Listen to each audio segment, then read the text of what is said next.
dia, meus amores. Hoje nós vamos aprender um pouquinho sobre festas juninas. Vocês já ouviram falar nas festas juninas? Pois é, amanhã é dia de São João. E a gente hoje vai conhecer um pouquinho mais sobre as festas juninas, tá certo? As festas juninas, elas acontecem no mês de junho.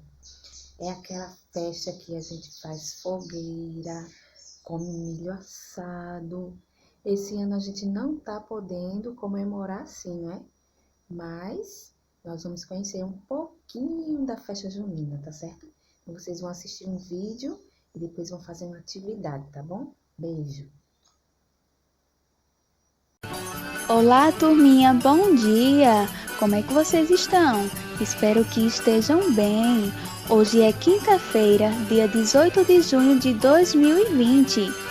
E o mês de junho é o mês de grandes festejos. É o mês das festas juninas. Você sabe o que é festa junina?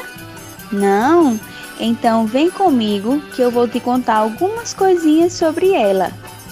A festa junina é muito divertida.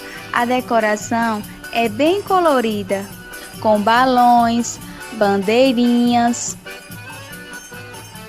Ela tem muitas brincadeiras, como a pescaria, o jogo da argola. A festa junina tem sons bem altos, tem barulho de estalinhos. Tem o som das pessoas batendo palmas e cantando, a música tocando para a quadrilha dançar. Tem também os fogos de artifícios. Na festa junina também tem muitas barraquinhas com muitas comidas típicas. Que delícia! Olha só, tem pé de moleque, paçoca, maçã do amor, pipoca e várias outras comidas típicas. Tem também muitas danças. Agora que nós já aprendemos um pouco sobre os festejos juninos, vamos fazer uma atividade?